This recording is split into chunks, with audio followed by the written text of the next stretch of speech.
আজকের খেলার প্রধান আকর্ষণ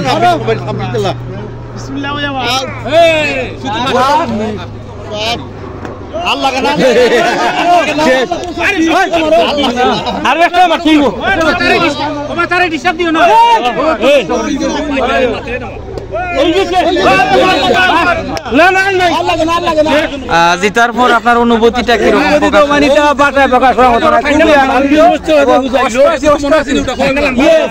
আমরা 2 মিটার স্কুল যাবো তো মানে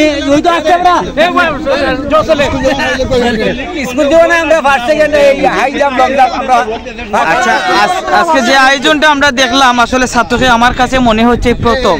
তো এই আয়োজনটি করার ক্ষেত্রে আপনাদের অনেক কষ্ট হয়েছে হয়তো বা, তো যে আজকের কষ্ট সাফল্য হওয়ার পর আপনাদের সকলের কাছে কেমন লাগছে একজন বলবেন।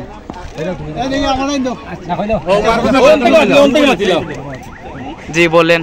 জি ধন্যবাদ চ্যানেলকে। আমরা আমাদের যে খুব সুন্দরভাবে আয়োজন করা হয়েছে এবং সম্পন্ন করা হয়েছে। আমরা বিজয়ী যারা আছে তাদেরকে আন্তরিক ধন্যবাদ জানাচ্ছি। বিশেষ করে আজকের এই অনুষ্ঠানকে আকর্ষণীয় এবং সুন্দর করে তোলার জন্য যারা কঠোর পরিশ্রম করেছেন, সময় দিয়েছেন, শ্রম দিয়েছেন, তাদের অর্থ দিয়েছেন, বিদেশে যারা অবস্থান করে আমাদেরকে সাহায্য সহযোগিতা করেছেন, আমি সকল ভাবি এবং আজকে যারা উপস্থিত বান্ধবীদের প্রতি দৃষ্টি আকর্ষণ করছি আপনারা সবাই মিউজিক্যাল চেয়ারের জন্য বসে যান। আজকে ডার্কবোর্ডে ফার্স্ট সেকেন্ড ডার্কবোর্ডে যিনি এবং আমি এখানে 88 ছাত্র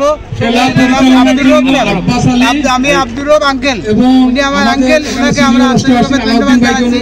এবং দ্বিতীয় হয়েছেন আমাদের বিশিষ্ট কর্মকর্তা আপনি এই খেলার বিচারক মণ্ডলী আমরা ধন্যবাদ জানাচ্ছি। এবং যারা অংশগ্রহণ এই খেলার বিচারক মণ্ডলী আপনি সিদ্ধান্ত দিবেন যে কে বালিশ কার হাতে রয়েছে লাস্টে। আমি 88 আপনি যেটা সিদ্ধান্ত দিবেন এটা এখানে অন্য বন্ধুরা কে কথা বলবেন না প্লিজ। বশির ভাই, সমুদ ভাই, বখতিয়ার ভাই, সুবান ভাই, আমার রাজুদ্দিন মোবাইলটা নিয়ে আসো, রাজুদ্দিন মোবাইলটা নিয়ে আসো। সবাইকে আমি আন্তরিক ধন্যবাদ জানাচ্ছি আজকের এই সুন্দর খেলা উপভোগ করার জন্য। সবাইকে আন্তরিক ধন্যবাদ। আমি সব বন্ধুদের প্রতি দৃষ্টি আকর্ষণ করছি। ধন্যবাদ সবাইকে। আমরা এত সুন্দর আয়োজন দেখে আজকে আমার কাছে অনেক ভালো লেগেছে। কিন্তু শিক্ষা জাতির মেরুদণ্ড, শিক্ষায় মানুষ হয় শিক্ষিত। আর তারপর আপনাদের আয়োজন দেখে ভালো লেগেছে।